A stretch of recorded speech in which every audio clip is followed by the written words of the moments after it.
Certo, hoje vamos analisar um vídeo muito antigo, de pelo menos 10 anos atrás, com Douglas Murray na BBC debatendo uma questão antiga. O Irã voltou a ser uma ameaça global após a Guarda Revolucionária Islâmica assumir o poder? Vamos analisar. Sim, é um desestabilizador regional no Oriente Médio, financia grupos terroristas como o Hezbollah e desestabilizou Síria e Líbano. Sim, é uma ameaça. Muitos acham que se você já não gosta do que eles fazem, vai gostar menos ainda se tornarem uma potência nuclear. Então, nesse sentido, sim, claro, tem uma longa história que já dura 30 anos, ou certamente desde a Revolução. É o assassinato de cientistas nucleares iranianos por Israel. Isso não é terrorismo? Diria apenas que é imprudente assumir que os israelenses estão fazendo isso. Ainda não se sabe quem está matando os cientistas. Uma das vítimas da semana passada era líder do Movimento Verde no Irã. Há muitos acontecimentos no Oriente Médio. Vários países da região não querem que o Irã vire potência nuclear. Não devemos achar que só os israelenses pensam assim. Não é só a mesma coisa. Bem, espere um minuto. Como é isso? Em um segundo, Benjamin. Não são só os israelenses que se preocupam com o Irã nuclear, mas também os sauditas. São os barenitas, são as pessoas que são diametralmente opostas. São os wahhabitas, os salafistas em termos de teologia e ideologia que estão controlando os lugares sagrados e santos na Arábia Saudita, Meca e Medina. São eles que têm mais a perder que os israelenses e estão realmente preocupados. Se o Irã avançar com armas nucleares, o que os impediria de conseguir também? Afshin Ratanjali, só para dizer, você trabalha na Press TV, que é... Eu não trabalho para a Press TV. Você fez um programa na Press TV? Tenho uma produtora que faz programas para eles e já trabalhei em Teherã. Certo. Trabalho para a BBC e aqui é a Mentor Productions. No fim, é isso que importa. Veja suas mensagens. É financiado pelo Estado iraniano. Mas escute, você sabe, Ahmadinejad disse algumas coisas extraordinárias. Ele falou sobre o 11 de setembro, por exemplo, quando mencionou o mito do Holocausto. Ele disse que o 11 de setembro foi orquestrado por pessoas do governo americano. Esse homem é confiável de alguma forma? Eu acho que a ideia de usar personalidades para discutir a possibilidade desse país entrar em guerra com outro nos próximos meses sabe, como Tony Benn diz, são questões, não personalidades. Não é só o presidente Obama, não é só o presidente Ahmadinejad. Mas, respondendo ao ponto ali, a Avaliação Nacional de Inteligência dos Estados Unidos diz que o Irã não é uma ameaça nuclear. Ehud Barak também diz isso. Léo Panetta, secretário de Defesa dos Estados Unidos, também afirma isso. Só Benjamin Netanyahu e agora a Avigdor Lieberman. É sempre interessante ouvir alguém que trabalha para a Press TV citar o secretário de Defesa dos Estados Unidos como uma autoridade. Parece que eu me lembro que até bem recentemente você não fazia isso. Por que você acredita nesse secretário de Defesa quando ele diz algo com que você concorda, mas não acreditaria em outras situações? Eu discordo. Espere, só digo que esse é o consenso entre os formuladores de políticas. Que o Irã não é uma ameaça. Só rapidamente, antes que eles falem, esse não é o consenso de forma alguma. Isso não é consenso, é sua opinião. Não, estou considerando as declarações. Você está sendo muito seletivo. Declarações de certas pessoas. Da Inteligência Nacional dos Estados Unidos, todos nós poderíamos citar o contrário. Mas espere um minuto, Kiran, A retórica que emana do regime iraniano não é positiva. Está causando apreensão em toda a comunidade internacional. O regime não está se ajudando e o que precisa fazer é adotar algumas medidas voluntárias de construção de confiança para nos assegurar de que, ok, vocês têm instalações nucleares, mas elas não serão usadas para armas. E isso é tudo o que será necessário. Sobre o efeito dominó, é preciso lembrar que países como a Arábia Saudita, na verdade todos os vizinhos do Irã, também são signatários do regime de não proliferação nuclear.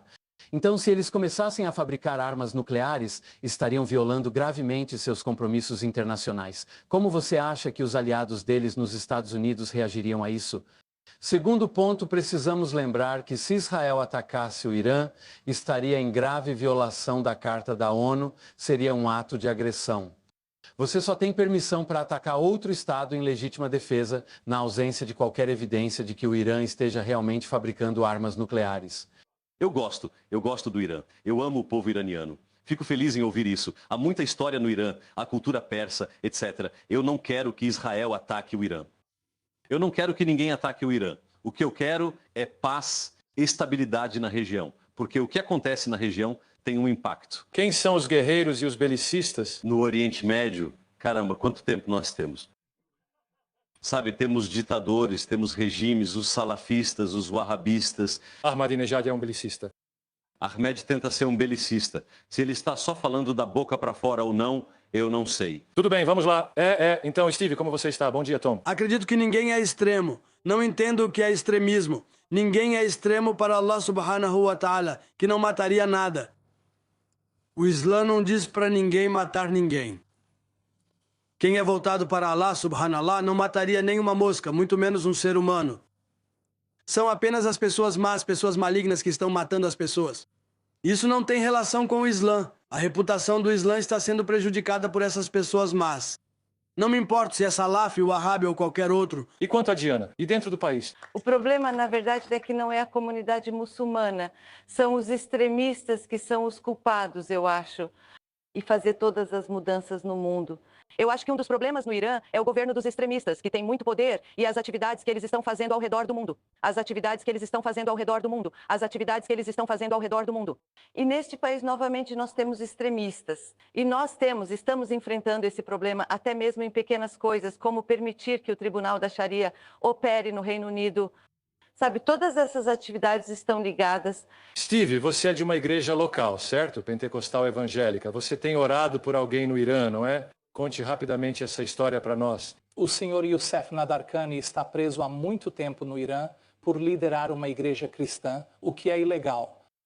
E nesta semana ele foi executado pelo governo do Irã e da Igreja Dayan. Estaremos orando pela nação do Irã e por aqueles que sofreram a perda por causa dessa terrível injustiça, que por causa da fé de um homem ele possa ser executado. Eu não acho que ele foi executado. Acho que muita mídia estava dizendo que ele seria executado e estavam noticiando isso erroneamente. É isso que o povo iraniano diz. Certo, mas não vem da fonte principal. Quais eram as acusações? A ideia de que cristãos ou judeus não podem praticar sua fé no Irã é absurda. A maioria das pessoas da Press TV, se eu acabar mencionando esse canal de novo, Padrões Duplos, assista todo sábado. Eles assistem. Nós fazemos isso todo domingo. O editor é judeu na Press TV. Cristãos rezam lá. Então, esse homem está morto ou não? Isso não é um teste. É bom, eu acho. Eu só quero apontar os 2 pesos e 2 medidas aqui. Você não diz isso no Irã. No Irã, uma mulher foi acusada de adultério e, pelo que entendi, ela foi morta.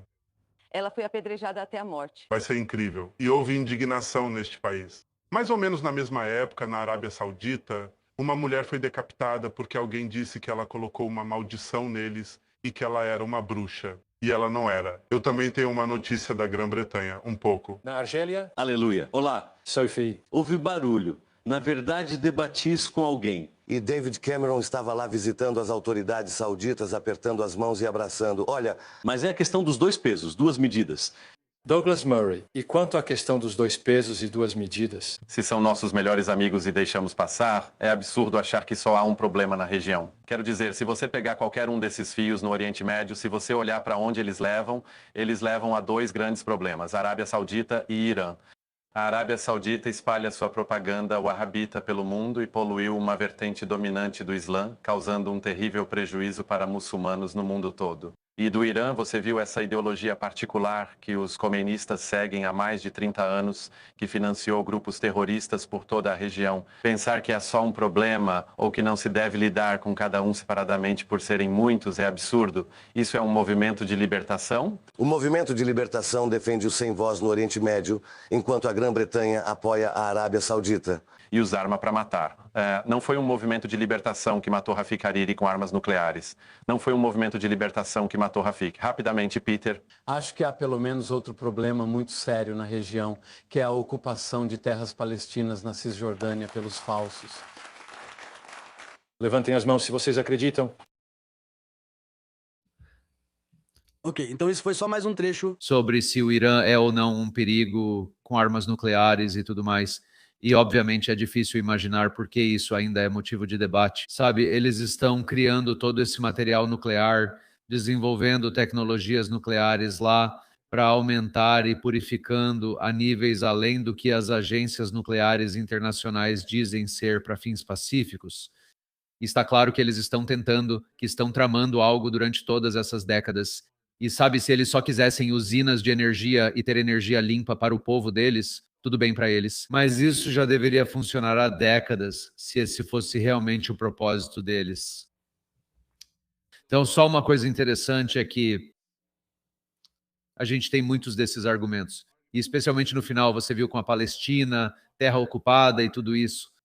Muitos argumentos usados contra Israel são, na verdade, projeções do que ocorre em vários países vizinhos. Seja chamando de genocídio ou não, muitos sofreram genocídio ou foram perseguidos e forçados a deixar seus países. Quase não há pluralidade ou diversidade nessas terras. Você sabe, muitas dessas pessoas apoiam os direitos LGBTQ em países ocidentais. Muitos dos atores muçulmanos que são, você sabe, pró-IRGC, Hezbollah e Hamas, mas você sabe, Deus me livre que eles voltem para seus países com uma bandeira dessas e todos esses, você sabe, apoiando todos esses direitos porque eles sabem qual será o resultado final. Eles falam sobre judeus roubando terras e você sabe, isso é o que acontece em muitos desses países, onde expulsaram todos os nativos e ficaram com uma população majoritariamente muçulmana, e isso é novamente o curso da história, é assim que a história se desenrolou. Muitas dessas coisas são simplesmente atribuídas aos judeus, que controlam a mídia e outras áreas.